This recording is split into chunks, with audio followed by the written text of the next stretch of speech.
Hello friends, আমি সোমনাথ। আশা করছি তোমরা সবাই খুব ভালো আছো এবং তোমাদের প্রিপারেশন খুব ভালো মতন ভাবে চলছে। দেখো, আমরা মোস্ট ইম্পর্টেন্ট কোশ্চেন নিয়ে আলোচনা করছিলাম, জেনারেল স্টাডি। আজকে হচ্ছে পার্ট 6।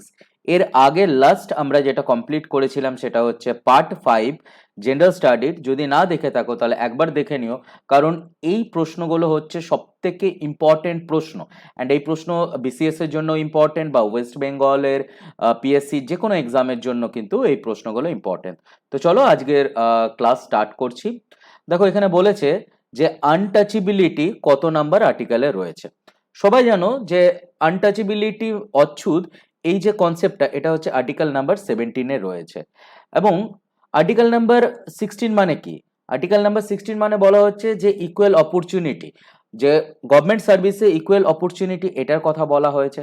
আর্টিকেল নাম্বার 15 মানে কি? 15 মানে হচ্ছে ডিসক্রিমিনেশন, মানে হচ্ছে ভেদাভেদ করা যায় না। আর্টিকেল নাম্বার 14 মানে হচ্ছে যে ইকুয়ালিটির কথা বলা হয়েছে। এই যে ফান্ডামেন্টাল রাইট সংবিধানের কোন পার্টে রয়েছে, এই প্রশ্নটাও কিন্তু বারবার রিপিট করে। এটা হচ্ছে পার্ট নাম্বার 3-তে রয়েছে।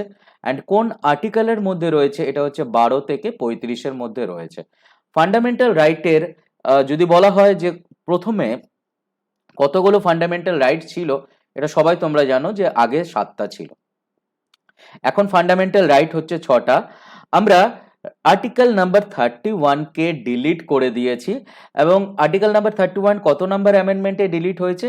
এটা হচ্ছে যে 44th অ্যামেন্ডমেন্টের মাধ্যমে ডিলিট হয়েছিল 1978-এ। তো এটা একটু মাথায় রাখবে। নেক্সট হচ্ছে ফান্ডামেন্টাল রাইট হচ্ছে জাস্টিসিয়েবল।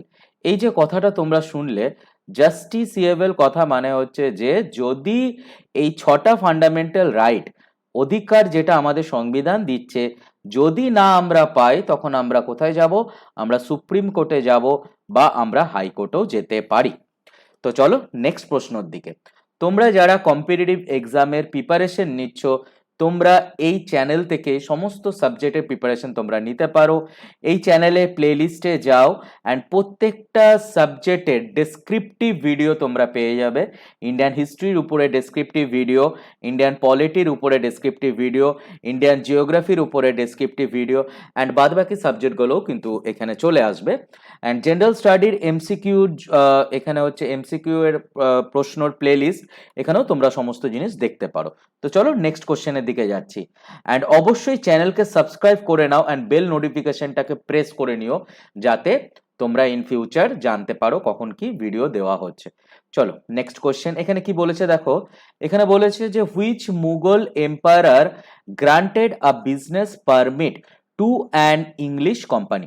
আচ্ছা, ইস্ট ইন্ডিয়া কোম্পানি কবে তৈরি হয়েছে? যদি এই প্রশ্নটাই আগে আমাদের সলভ করতে হয়, আমরা কি বলবো? আমরা জানি যে ইস্ট ইন্ডিয়া কোম্পানি তৈরি হয়েছিল হচ্ছে যে 31শে ডিসেম্বর, ওকে, 1600-তে কোম্পানিটা তৈরি হলো। এবং এখানে বলেছে যে কোম্পানি কার সময় পারমিশন নিতে এসেছিল? তো জাহাঙ্গীরের সময় সবার প্রথম 1608-এ কে এলেন?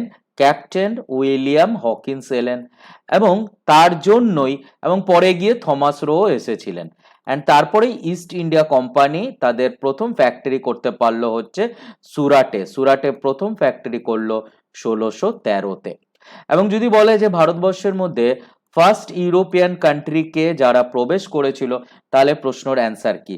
সবার আগে 1498-তে এসেছিল হচ্ছে পর্তুগিজরা, এবং পর্তুগিজদের প্রথম ফ্যাক্টরি হয়েছিল 1502-তে।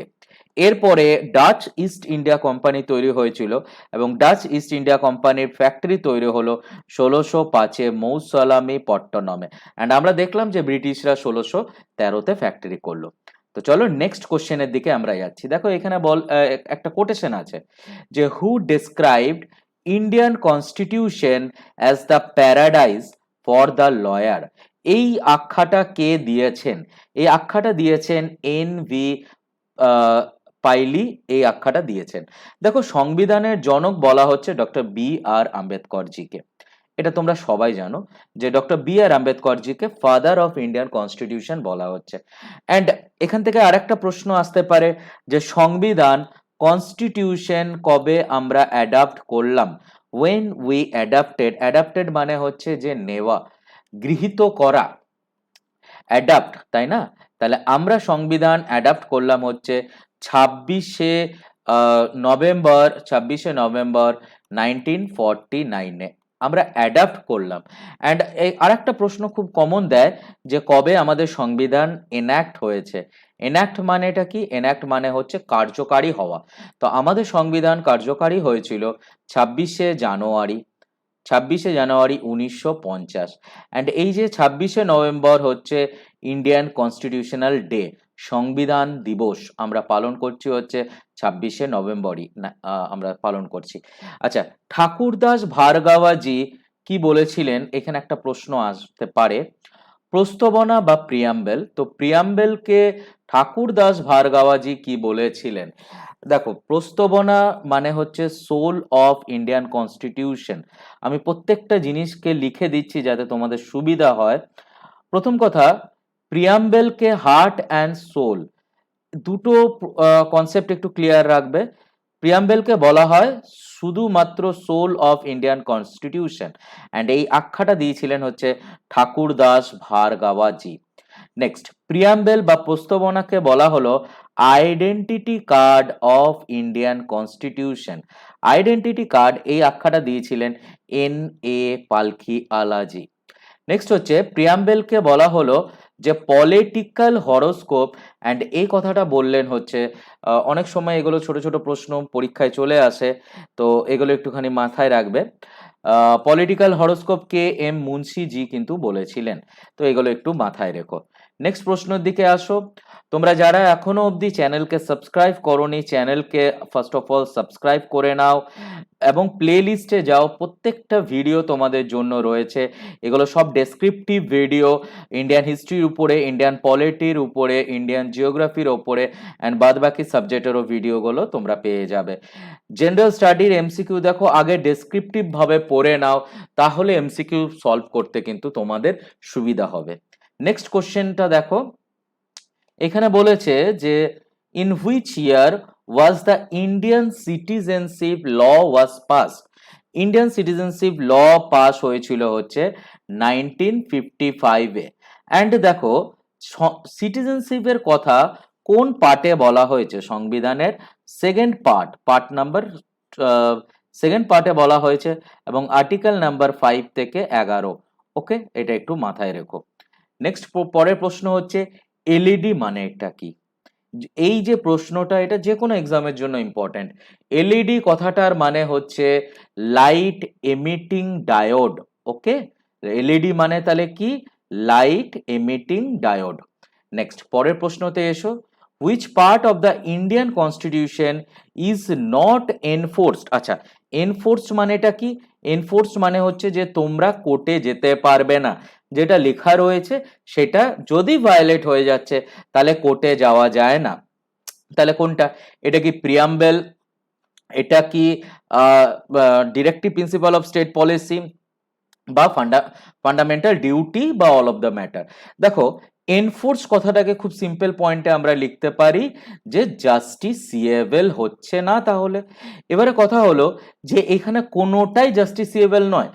প্রিয়াম্বেলে যেগুলো লেখা রয়েছে, প্রিয়াম্বেলে যে 5টা শব্দ রয়েছে সেগুলো কিন্তু জাস্টিসিয়েবল হচ্ছে না। নেক্সট হচ্ছে ডিপিএসপিও কিন্তু আমাদের জাস্টিসিয়েবল নয়। ফান্ডামেন্টাল ডিউটি, কর্তব্য কিন্তু রেকমেন্ডেশন করেছিলেন হচ্ছে সর্দার চরণ সিং, রেকমেন্ডেশন করলেন, এবং প্রথমের দিকে 10টা ফান্ডামেন্টাল ডিউটি ছিল এবং পরে একটা এসছে, টোটাল 11টা হয়েছে, কিন্তু এটাও কিন্তু জাস্টিসিয়েবল হচ্ছে না। তাহলে জাস্টিসিয়েবল কোনটা? জাস্টিসিয়েবল হচ্ছে ফান্ডামেন্টাল রাইটটা হচ্ছে জাস্টিসিয়েবল। এবং মৌলিক অধিকার যদি ভায়োলেট হচ্ছে তখন আমরা আর্টিকেল নাম্বার 32-তে উল্লেখ করা রয়েছে যে আমরা সুপ্রিম কোর্টে যাব, এবং তার জন্য আর্টিকেল নাম্বার 32-কে কি বলা হয়? Heart and soul of Indian constitution. এবং একটু আগেই আমি বললাম যদি শুধু সোল বলা হতো তখন কি হতো? তখন হচ্ছে আর্টিকেল আমরা বললে, শুধু সোল বললে আমরা প্রস্তাবনাকে বোঝাই বা বলি। নেক্সট হচ্ছে দেখো, আবার দেখো ফান্ডামেন্টাল রাইট যদি ভায়োলেট হয় তাহলে আমরা হাইকোর্টেও যাব। হাইকোর্টে আন্ডার দ্য আর্টিকেল 226, এটা একটু মাথায় রেখো। নেক্সট পরের প্রশ্ন এখানে কি বলেছে, এখানে বলেছে which of the following is explained under the article 5 to 11। একটু আগেই মনে হয় আমি এটা বলে দিয়েছি 5 থেকে 11 নম্বর আর্টিকেলে কার কথা বলেছে।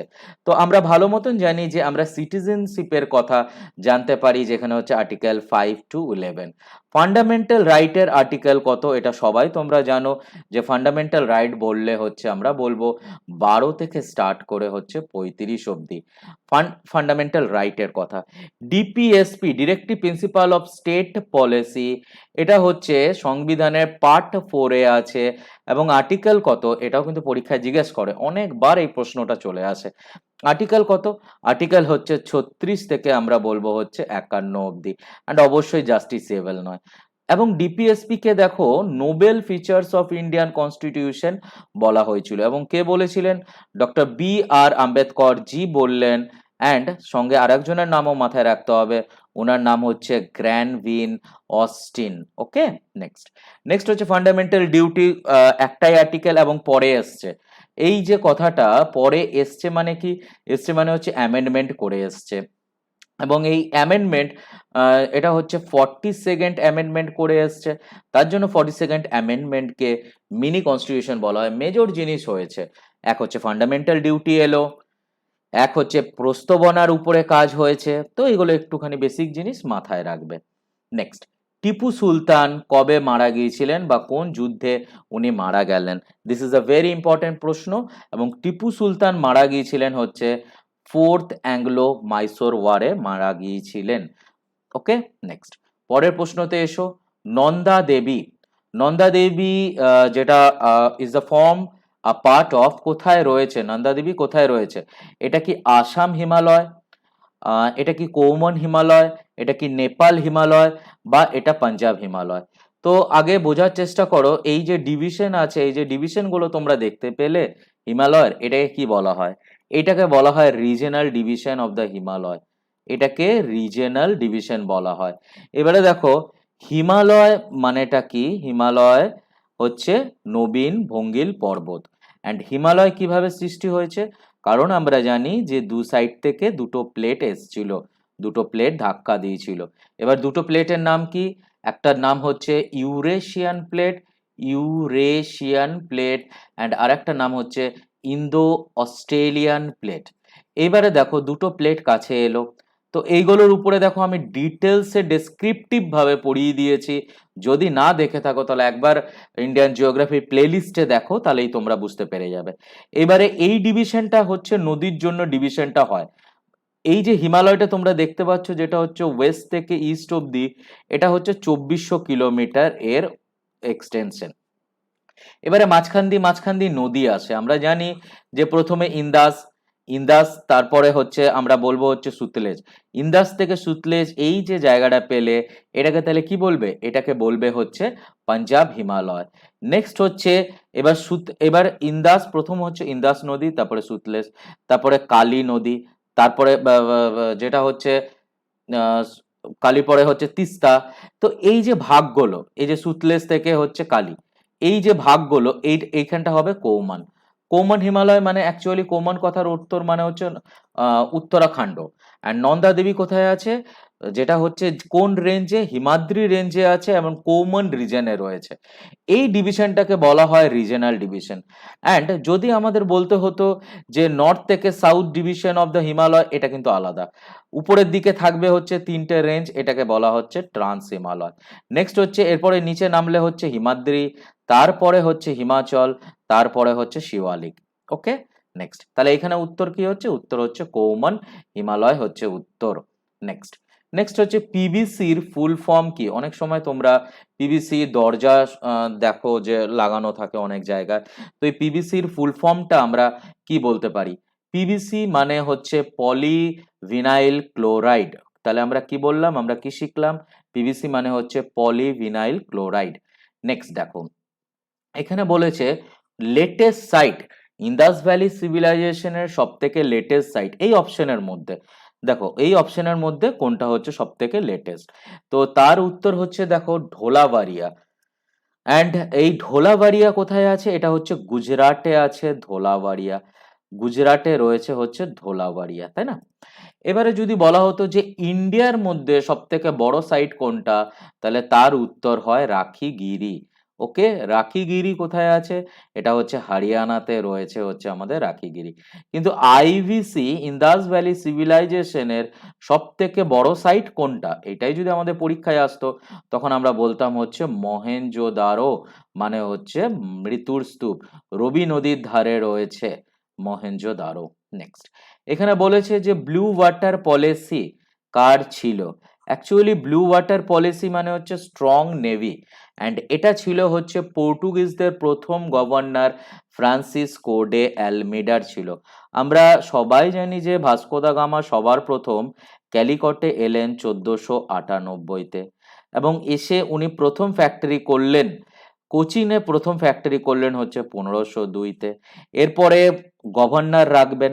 এবার প্রথম গভর্নরের নাম, ফার্স্ট গভর্নরের নাম হচ্ছে এই ফ্রান্সিসকো ডে অ্যালমিডা। অ্যালমিডার কিন্তু নেভি খুব স্ট্রং ছিল, তার জন্যই বলা হতো যে ব্লু ওয়াটার পলিসি। অ্যালমিডার পরে আসবেন গভর্নর হিসাবে অ্যালবি কিউরি, অ্যান্ড অ্যালবি কিউরিকে বলা হয় রিয়েল ফাউন্ডার, প্রকৃত রূপে প্রতিষ্ঠাতা অব দ্য পর্তুগিজ পাওয়ার। এবং তাছাড়া দেখো অ্যালবি কিউরি এসে গোয়াকে দখল করেছিলেন, বিজয়পুরের সুলতানের কাছ থেকে গোয়া দখল করলেন 1510-এ। অ্যান্ড আমরা ভালো মতন জানি এই কোচিন থেকে গোয়াতে ট্রান্সফার করলেন কোন গভর্নর ট্রান্সফার করেছিল? নিনো দা কুনহা হচ্ছে আবার ট্রান্সফার করেছিলেন। তো এই ছোট ছোট পয়েন্টগুলো একটু মাথায় রাখবে। নেক্সট হচ্ছে দেখো এখানে বলেছে যে ইতিহাসে তোমরা একটা মূর্তি সবাই দেখেছো, যে দাড়িওয়ালা মানুষের একটা মূর্তি, এটা কোথায় পাওয়া গেছে? এটা যেটা হচ্ছে যে আমরা খনন কার্য করে পেয়েছি, এটা হচ্ছে মহেঞ্জোদারো থেকে পেয়েছি। মহেঞ্জোদারো থেকে আমরা প্রটোপতি যেটা হচ্ছে পুষ্পপতি মহাদেবও পেয়েছিলাম, আমরা মৈত্রী দেবীও পেয়েছিলাম, আমরা শস্য ভাণ্ডার গ্রেট গ্যানারি যাকে বলা হয় সেটাও আমরা পেয়েছিলাম, গ্রেট বাতও আমরা পেয়েছিলাম হচ্ছে মহেঞ্জোদারো থেকে। নেক্সট হচ্ছে দেখো দ্য ন্যাশনাল হাইওয়ে, কোন ন্যাশনাল হাইওয়ে কানেক্ট করছে অমৃতসর, অমৃতসর থেকে কলকাতা অবধি কানেক্ট করছে ভায়া দিল্লি? তো এটার উত্তর হচ্ছে যেটা হচ্ছে national highway 2, national highway 2। Next কোশ্চেনে দেখো ন্যাশনাল হাইওয়ে 2 যার লেন্থ একটুখানি মাথায় নিয়ে নাও 1465 কিলোমিটার, এটা হচ্ছে ন্যাশনাল হাইওয়ে 2 এর টোটাল কিলোমিটারটা। আচ্ছা, সোমপ্রকাশ পত্রিকা কে স্টার্ট করেছিলেন? ভেরি ইম্পর্টেন্ট প্রশ্ন। সোমপ্রকাশ পত্রিকায় স্টার্ট করেছিলেন হচ্ছে ঈশ্বরচন্দ্র বিদ্যাসাগর। তোমরা যারা দেখছো কমেন্ট সেকশনে একটা রিপ্লাই করবে যে রাজা রামমোহন রায়জির প্রথম পত্রিকার নাম কি ছিল, এবং উনি যে প্রথম পার্সি ভাষার পত্রিকা করেছিলেন তারই বা কি নাম ছিল। নেক্সট, নেক্সট হচ্ছে দেখো সুপ্রিম কোর্ট, এই প্রশ্নটা খুব মন দিয়ে শোনো, ruling in the Golaknath case was rejected by the Supreme Court in which of the following cases? তাহলে কোন কেসটাকে রিজেক্ট করা হয়েছিল? এটা হচ্ছে কেশবানন্দ ভারতী কেস, অ্যান্ড এই কেশবানন্দ ভারতী কেসকে কিন্তু রিজেক্ট করা দেওয়া হয়েছিল 1973-তে হচ্ছে কেশবানন্দ ভারতী কেস এসেছিল। আচ্ছা, ভেরি ইম্পর্টেন্ট প্রশ্ন, অলমাটি ড্যাম কোথায় রয়েছে? দেখো গোদাবরী, কাবেরী, কৃষ্ণা, মহানদী এগুলো তো অপশনে দিয়ে রেখেছে, কিন্তু ভালো করে একটু বোঝার চেষ্টা করো। অলমাটি ড্যাম যেটা হচ্ছে কৃষ্ণা নদীর উপরে, কি বললাম? অলমাটি ড্যাম কৃষ্ণা নদীর উপরে এবং কর্ণাটকে রয়েছে, কর্ণাটকে রয়েছে অলমাটি। নেক্সট, নেক্সট কোশ্চেন হচ্ছে যে এখান থেকে দিতে পারে যে কৃষ্ণা নদী কোথা থেকে বেরিয়েছে? কৃষ্ণা নদী বেরিয়েছে হচ্ছে মহাবালেশ্বর থেকে বেরোলো। অ্যান্ড এই যে দক্ষিণের মধ্যে সব থেকে বড় নদীর নাম কি, যদি এই প্রশ্নটাই আসে আমরা বলবো কি? আমরা বলবো হচ্ছে গোদাবরী, যার কিলোমিটার কত তোমরা সবাই জানো যে 1465 কিলোমিটার। নেক্সট, পরের প্রশ্নতে এসো যে ঋগ্বেদের মধ্যে কতগুলো শ্লোক আছে? দুটো প্রশ্ন হয় এখানে, চেয়েছে হচ্ছে হিউমস। ঋগ্বেদের মধ্যে 1080 হচ্ছে হিউমস আছে, এবং যদি বলতো যে ঋগ্বেদের মধ্যে শ্লোক কতগুলো আছে, শ্লোক বললে কিন্তু অ্যান্সারটা আলাদা হয়ে যায়। তাহলে অ্যান্সার কত দাঁড়াবে? 10,580। কি বললাম? 10,580 হচ্ছে শ্লোক। অ্যান্ড ঋগ্বেদ রিসাইট কে করতেন? হোত্রি রিসাইট করতেন। ঋগ্বেদের মধ্যে 10টি মণ্ডল আছে। মণ্ডল মানে আগেও বলেছি, মণ্ডল মানে হচ্ছে চ্যাপ্টার, এবং মণ্ডল নাম্বার 1 অ্যান্ড মণ্ডল নাম্বার 10 হচ্ছে লেটার বৈদিক যুগে রচনা হলো, যেখানে হচ্ছে মণ্ডল নাম্বার 10-এ আমরা পুরুষোক্ত হিউম ছিল। নেক্সট পরের প্রশ্ন দেখো, ত্রিপিটক। ত্রিপিটক পালি ভাষায় রচনা হয়েছিল এবং কোন ধর্মের সঙ্গে জড়িত? তোমরা সবাই জানো যে ত্রিপিটক 3টে পিটক, বিনয় পিটক, সুত্ত পিটক অ্যান্ড অভিধম্ম পিটক, এই হলো 3টে পিটক, এবং এটি হচ্ছে বুদ্ধিজমের সঙ্গে জড়িত। নেক্সট এখানে বলেছে, in which part of the constitution the aims and the policy of the Indian constitution are proposed. আচ্ছা, ইন্ডিয়ান কনস্টিটিউশনের এইমস, শুধুমাত্র এইটুকুনি ফোকাস করো তাহলে অ্যান্সারটা হয়ে যায়। Aims and the policy of the Indian constitution, এটা কোথায় রয়েছে? দেখো, ফান্ডামেন্টাল রাইট হবে না উত্তর, ফান্ডামেন্টাল ডিউটিও হবে না, যেটাতে রয়েছে সেটা হচ্ছে ডিপিএসপি। তার জন্যই তো ডিপিএসপি কে বলা হয় noble features of Indian constitution, doctor B R Ambedkarji বলেছিলেন। আচ্ছা, who was the founder of the Fort William? Fort William college Fort William প্রতিষ্ঠা করেছিলেন হচ্ছে sir Charles Eyre. Okay, next. আচ্ছা, ভেরি ইম্পর্টেন্ট প্রশ্ন। In Anglo French conflict, Anglo মানে কে? Anglo মানে হচ্ছে ব্রিটিশ, অ্যান্ড ফ্রেঞ্চ মানে হচ্ছে ফ্রেঞ্চ। তাহলে অ্যাংলো ফ্রেঞ্চ কনফ্লিক্ট কিসের মাধ্যমে শেষ হয়েছিল? সবাই তোমরা জানো যে শক্তিশালী হিসাবে সবার উপরে উঠে আসছিল হচ্ছে ব্রিটিশরাই, ইস্ট ইন্ডিয়া কোম্পানি। এবং এই ইস্ট ইন্ডিয়া কোম্পানি, যেটা হচ্ছে পলাশির যুদ্ধর পরে 1757 পরে, তারপরেই কি করলো? তার 2 বছর পরে 1759-এ প্রথমে ডাচদের পরাজিত করলো, এবং তারপরের 1760-এ গিয়ে ফ্রেঞ্চদের হারিয়ে দিল, বন্দিবাসের যুদ্ধতে হারিয়ে দিয়েছিল। বন্দিবাস, এটা একটু মাথায় রাখবে। নেক্সট হচ্ছে, এখানে দেখো বলেছে যে লাফিং গ্যাসের সংকেতটা কি, বা লাফিং গ্যাস মানে আমরা কি বলতে পারি? তো লাফিং গ্যাস মানে হচ্ছে নাইট্রক্স অক্সাইড, এটা একটু মাথায় রাখবে। লাফিং গ্যাস মানে নাইট্রক্স অক্সাইড। ফর্মুলাটা একটু মাথায় নিয়ে নাও, N2O। ওকে, N2O। নেক্সট এখানে বলেছে যে হিউয়েন সাঁ কার আমলে এসেছিলেন? তোমরা সবাই জানো যে এখানে যে প্রশ্নটা চেয়েছে যে হিউয়েন সাঁ হর্ষবর্ধনের সময় এসেছিলেন, এবং হিউয়েন সাঁ নালন্দা বিশ্ববিদ্যালয়ে এসেছিলেন। এবং এখান থেকে আরেকটা প্রশ্ন আসতে পারে, Harshvardhan is very important person, কারণ সাউথের দিকে, নর্থের দিকে লাস্ট উনি হিন্দু রাজা ছিলেন। হর্ষবর্ধনের যে উপাধি, সেই উপাধিকে বলা হলো শিলাদিত্য। হর্ষবর্ধন যে ওনার যে কৃতিত্ব বলতে পারো, বা উনি যে রচনা করেছিলেন সেগুলো কি কি? উনি 3টে গ্রন্থ রচনা করেছিলেন, নাগানন্দ, রত্নাবলী অ্যান্ড প্রিয়দর্শিকা। তো এগুলো অনেক ইম্পর্টেন্ট, বহুবার পরীক্ষায় আসে। দেখো এখানে কি বলেছে, এখানে বলেছে যে which article of the constitution of the Indian state no religion instruction shall be provide in any educational institution wholly maintained out of the state fund. Actually হচ্ছে যেটা হচ্ছে রাইট এগেনস্ট এক্সপ্লয়টেশন হচ্ছে কত? এটা হচ্ছে 23 and 24, রাইট এগেনস্ট এক্সপ্লয়টেশন, শোষণ করা যায় না।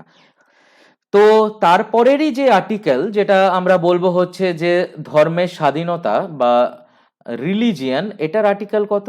তোমরা সবাই জানো যে 25 থেকে 28-এর মধ্যে বলা হয়েছে, কিন্তু কোন আর্টিকেল? এটা হচ্ছে আর্টিকেল নাম্বার 28, যেখানে আমরা জানি যে কোনো ইনস্ট্রাকশন কিন্তু দেওয়া যায় না এডুকেশনাল ইনস্টিটিউশনে। আচ্ছা, এখানে বলেছে দ্য গ্রেট, বাংলাতে যে গ্রেট ফেমাইন হয়েছিল, দুর্ভিক্ষ হয়েছিল, এটা হচ্ছে 1770-এ হয়েছিল। নেক্সট হচ্ছে যে দেখো, এইটা একটা সিরিজ কন্টিনিউয়েশন চলছে। আমি 1000টা এমসিকিউ, যেটা হচ্ছে মোস্ট ইম্পর্টেন্ট এমসিকিউ, এটাই আমি তোমাদের করাচ্ছি, অ্যান্ড আজকে তোমরা কমপ্লিট করলে যেটা হচ্ছে পার্ট নাম্বার 6 করলে। তো যদি আগের পার্টগুলো যদি না দেখে থাকো তাহলে একবার দেখে নিও, তোমাদের সুবিধা হবে। অ্যান্ড ডেসক্রিপটিভ ভাবে এই চ্যানেলেই তোমরা কিন্তু সমস্ত জিনিস পড়তে পারছো। সো ডেসক্রিপটিভ ভাবে তোমরা পড়াশোনায় স্টার্ট করে দাও। ইন্ডিয়ান হিস্ট্রি বলো, ইন্ডিয়ান জিওগ্রাফি বলো, ইন্ডিয়ান পলিটি বলো, এই চ্যানেলের প্লে লিস্টেই আছে। তো গিয়ে তোমরা পড়তে থাকো, নোটস রেডি করতে থাকো, আমাকে নোটস দেখাও, এবং আমি তোমাদের 2 দিন বা 3 দিন পর পর একটা করে পরীক্ষা নেব, তাতেও বোঝা যাবে। তো চ্যানেলকে সাবস্ক্রাইব করে নাও, বেল নোটিফিকেশনটাকে প্রেস করে নাও, লাইক শেয়ার ডেফিনেটলি করো। Thank you all for watching. ভালো থাকো, সুস্থ থাকো, keep learning, keep sharing. Thank you all.